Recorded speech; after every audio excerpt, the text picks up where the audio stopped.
Et bonjour à tous, mon nom est François Letarte.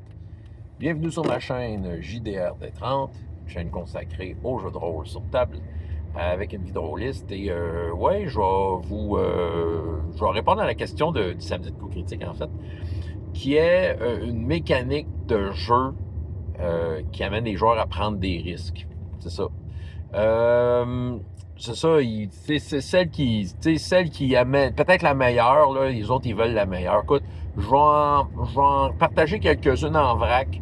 J'en ai peut-être une en tête, celle que j'utilise présentement, mais ça me tente de vous en partager quelques-unes que je trouvais bien intéressantes. En tout cas, du moins, il y en a qui sont plus gambler que d'autres. Là, je vais commencer justement par une qui est très gambler. C'est dans le système Ubiquity, qui est le système derrière All for One, régime diabolique. J'adore ce système-là. C'est un système de pool de dés, puis t'as en fait, là, chaque dé, t'as une chance sur deux qu'il te fasse un succès, donc un nombre de succès à atteindre pour atteindre, si tu veux, le niveau de difficulté. Bon, c'est sûr que tu peux dépenser par-dessus ça des points de style, ce qui est très, très standard. Chaque point de style te rajoute un dé. Fait qu'en ayant un dé de plus, ben, c'est sûr que le dé de plus, t'as une chance sur deux d'avoir le succès peut-être qui te manque. Fait que c'est pour ça que souvent, quand tu dépenses des points de style, t'es mieux d'en dépenser deux.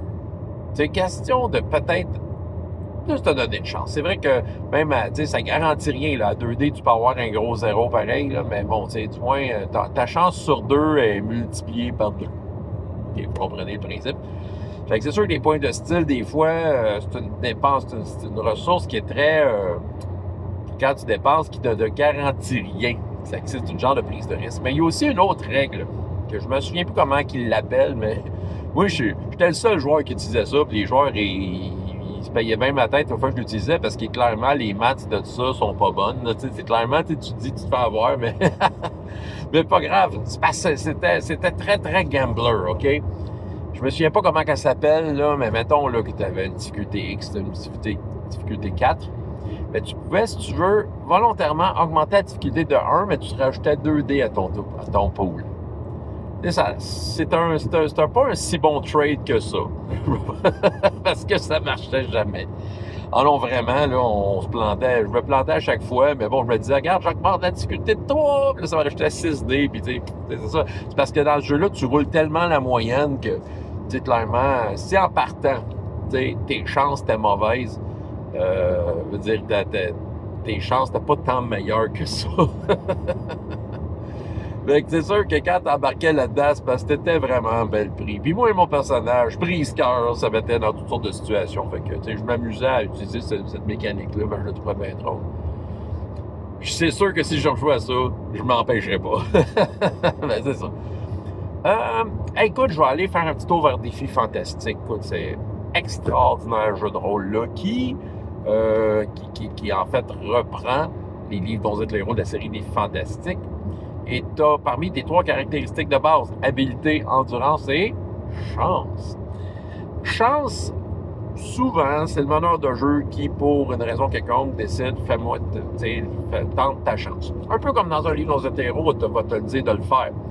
Il y a des fois où c'est pas tant à quel point tu es bon dans la vie, c'est à quel point tu es chanceux. La dernière fois que tu utilises la chance, ben, ça te coûte 1 point de chance. Ta chance descend d'1 point. Les joueurs peuvent volontairement prendre leur chance.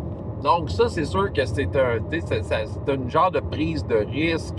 T'sais, quand ton score de chance est haut, c'est pas pire, là. Mais à un moment donné, tu sais que les difficultés sont comme impossibles. La règle avec la chance est la suivante, c'est qu'en fait, quand tu tentes ta chance, les modificateurs ne s'appliquent pas, dans le fond, parce que là, oui, quand tu fais un test d'habileté, tu vas additionner une compétence que tu aurais par rapport à l'action que tu veux faire. Donc, ça augmente tes chances, évidemment. Mais il y a des fois que, tu sais, dans le fond, le jeu ne t'aime pas. Il te met des difficultés pas d'allure. Puis genre, il faut que tu pognes 2 et moins sur 2d6. Là. Bon, ça arrive. Tu sais, quand tu fais vraiment des trucs impossibles, là. Mais tenter ta chance, il n'y a aucun modificateur. Tente ta chance, tu l'as. C'est ça. Il y en a qui vont dire c'est cheaté. Surtout si tu as boosté ta chance en partant en créant ton personnage. Oui, mais tu perds un point de chance. Mais moi, dire une affaire, c'est long avant d'en venir ces points de chance-là. Je me souviens plus à quelle vitesse que ça revient. Je pense qu'en fait, c'est le bon vouloir du meneur de jeu de t'ordonner des points de chance. Il n'y a pas de mécanique mon souvenir, là. Il faudrait que je relise le livre. Ça fait longtemps que je n'ai pas été voir ce sujet-là. Mais c'est ça qui arrive. Fait que devant l'improbable, tu te dis, tu as 10 en chance, puis tu es supposé.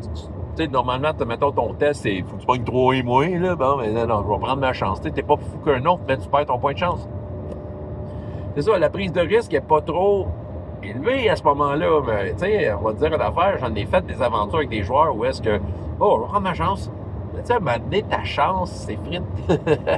Il y a des fois où, OK, tu apprends par toi-même, tu dis, oh, j'ai pas le choix, mais il y a des fois que quand c'est le meneur de jeu qui demande, tu sais jamais, là. Le meneur de jeu dit, OK, tente ta chance, puis tu regardes ton score de chance, t'es rendu à 5, t'as de leur épée. Puis des fois, des trucs, tente ta chance, pour ceux qui se rappellent des livres d'Onzi de l'Héros, c'était des fois des affaires, des questions de vie ou de mort. Fait que c'est ça, c'est un pensez-y bien. La chance est une ressource qui joue des tours. Et la chance est aussi la malchance. OK? Fait que ça, c'est défi fantastique. De quel autre jeu je pourrais vous parler un peu dans ce genre-là? Ben, en fait, regarde, je vais aller directement à peut-être la mécanique que j'utilise le plus couramment depuis quelques années. Je vais vous ramener à Chroniques oubliées. Les fameux points de chance. J'en ai parlé, je pense, dernièrement en plus. Les points de chance, c'est super efficace, soit dit en passant. Ça te garantit un succès à peu près à chaque fois. OK? Je dirais, c'est quoi c'est bon. Le revers de la médaille des points de chance, selon les règles, c'est qu'en fait, tes points de chance ne reviennent seulement que quand tu montes de niveau. OK. Là, je mélange un peu les affaires. Je vais y aller dans l'ordre. OK. Points de chance, ça vient d'où? Ben, quand tu crées ton personnage, combien tu as de points de chance dans la vie? Tu as 3 plus ton modificateur de charisme. Et oui, les gens qui paraissent bien dans la vie sont plus chanceux. C'est ça dans Chroniques oubliées. Fait que ce qui fait que déjà en partant, c'est là que tu considères à quel point tu veux que ton charisme soit la dumb stat de ta feuille. Parce que moi, je suis un guerrier, je négocie pas. Mais non, là, que tu as besoin un peu. Si tu veux que la chance soit de ton bord, sois un peu, comment je pourrais dire, agréable aux autres. Bon. Fait que c'est un peu ça la philosophie. Fait que fine, ça marche très bien. Fait que là, OK. Fait que là, t'as ton nombre de points de chance. Fait que là, c'est un haut score de charisme qui est pas mal gros dur. Parce que là, le point de chance, quand tu l'utilises, c'est un système des 20 à la donjon. Tu prends ton point de chance, ça rajoute 10. Donc, je dis, ça garantit quasiment le succès. Quand tu prends le point de chance, souvent, c'est parce que tu le sais. Parce que tu peux prendre le point de chance après avoir lancé les dés. Tu lances les dés, t'as pas ton succès. Est-ce que tu prends un point de chance là-dessus? Oui, non. Hein? Comme ça, je pense... En fait, je pense que c'est justement une question de coup critique où j'en parlais, où est-ce que, tu sais, sur papier, ça a l'air d'être pas si hot que ça comme règle, parce que tu te dis, ben, les joueurs vont tout le temps réussir, et que non. Sur le coup, je pensais que c'était ça. On s'entend, là, j'ai fait officiellement des centaines de games de Chroniques oubliées, là. Je peux vous dire que non, les joueurs, ils pensent à 2 fois, là. À un moment donné, ils comprennent l'affaire, là. Ouais, si tu réussis là, ton point de chance ne revient seulement que quand tu montes de niveau. Ça se peut que tu l'aies pas ailleurs. Fait que des fois, les joueurs... le D20, c'est tellement un système qui te fait que tu peux échouer souvent. Mais des fois, c'est là que tu décides, OK, je vais échouer à la place. Non, je vais prendre mon point de chance, parfait. C'est pas tant une prise de risque, c'est plus une prise de risque pour plus tard. C'est plus dire, OK, je l'ai plus, ce point de chance-là, il ne reviendra pas avant un bout. Surtout que, bon, c'est sûr que la façon dont j'organise la montée de niveau, ça aussi, c'est un autre sujet que j'ai déjà traité dans le passé, là. Mais la façon dont j'organise les montées de niveau, c'est qu'en fait, plus haut niveau que tu es, plus que c'est long monter de niveau. Ça veut dire que tu es ton joueur de niveau 10, là, qui a tout claqué ses points de chance après 2 games, il va falloir qu'il attende un méchant bout avant de les revoir. Fait que là, ça va être seulement le hasard du D20, là, c'est ça, puis son talent, là, qui vont le sauver, là, t'sais. Fait que là, il y a une prise de risque à savoir est-ce que cette précieuse ressource-là, tu vas regretter de l'avoir pris à ce moment-là. Surtout que, moi, je suis de même, là, tu sais, je dis, ben, tu veux prendre plus qu'un point de chance pour réussir? Vas-y! Tu sais? Fait que là, dans le fond, les joueurs se claquent des points de chance. Ben, c'est ça, ils n'ont plus. C'est arrivé des moments critiques où le joueur, il était mal pris. Il n'y a plus de points de chance. J'ai créé aussi des règles maison qui augmentent l'enjeu. Oui, parce que là, juste de même, oui, tu sais, déjà, juste le fait que ça soit long avant que ça revienne des points de chance, c'est un problème. Mais j'ai décidé de faire en sorte que ça soit vraiment un enjeu, une prise de risque, tu sais, particulière, là. Fait que dans le fond, la première règle, c'est le fait que, Ben, la première règle, c'est qu'en fait, j'ai appelé ça Anakin Drop. Tu sais, comme dans Star Wars épisode 1, quand Qui-Gon dit au petit Anakin de se mettre en pleine face dans le sable pour pas que Darth Maul le happe avec son speeder bike. Fait que dans le fond, c'est ça. Fait que ça qu'est-ce que c'est cette manœuvre-là? C'est si tu as plusieurs personnages dans une scène, que quelqu'un aurait besoin d'un point de chance puis qu'il ne l'a pas, s'il y a un personnage de plus haut niveau que lui, le personnage de plus haut niveau peut lui donner son point de chance. Ça veut dire que c'est l'autre qui paye à sa place, tu sais, paye les dettes du joueur qui a peut-être déjà tout dépensé ses points de chance. Ça a été utilisé à quelques reprises. Les points de chance aussi, de la façon que je gère la mort dans Chroniques oubliées, les points de chance, ça devient très salutaire parce que une fois qu'ils tombent dans le négatif, c'est un death save qu'ils ont. Là. Ils roulent un dé, s'ils ratent, ils sont morts. Fait que dans le fond, le point de chance est utile à ce moment-là. Fait que là, il y a la manœuvre ne meurt pas Billy, qui fait en sorte que n'importe quel autre joueur peut donner un point de chance au joueur mourant. Bon, on s'entend, là, je viens de trouver un gros bumper pour sauver tous les personnages joueurs de mes campagnes. Oui, mais ça dépense leur point de chance. C'est l'autre affaire qui arrive aussi. Durant une seule et unique séance, chaque point de chance dépensé, je me suis acheté une coupe avec une tête de mort, là, puis je prends un jeton de poker, je mets ça dans la coupe. Ça veut dire que des points de chance que je peux utiliser. Pendant la séance.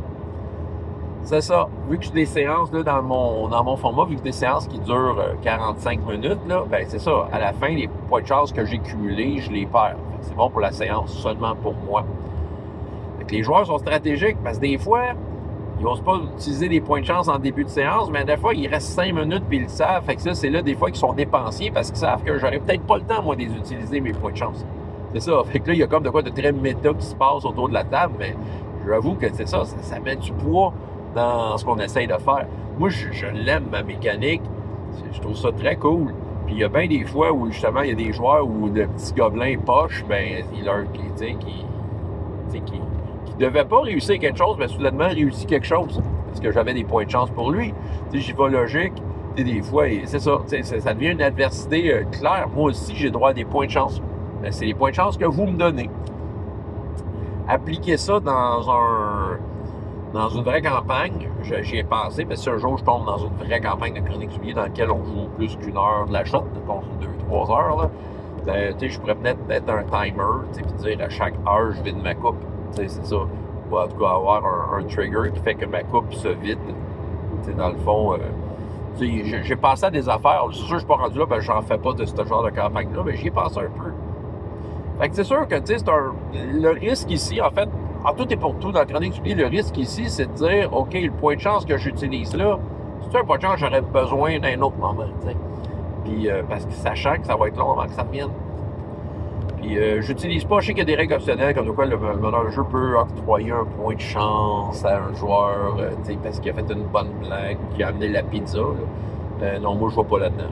Non, mon système est très équitable. Fait que, voilà, c'est peut-être mes systèmes de prise de risque que j'avais le goût de vous partager dans cette vidéo-là pour cette fois-là. Fait que c'est ça que j'avais à vous raconter. En fait, François Letarte, JDR des 30. Et jusqu'à la prochaine fois.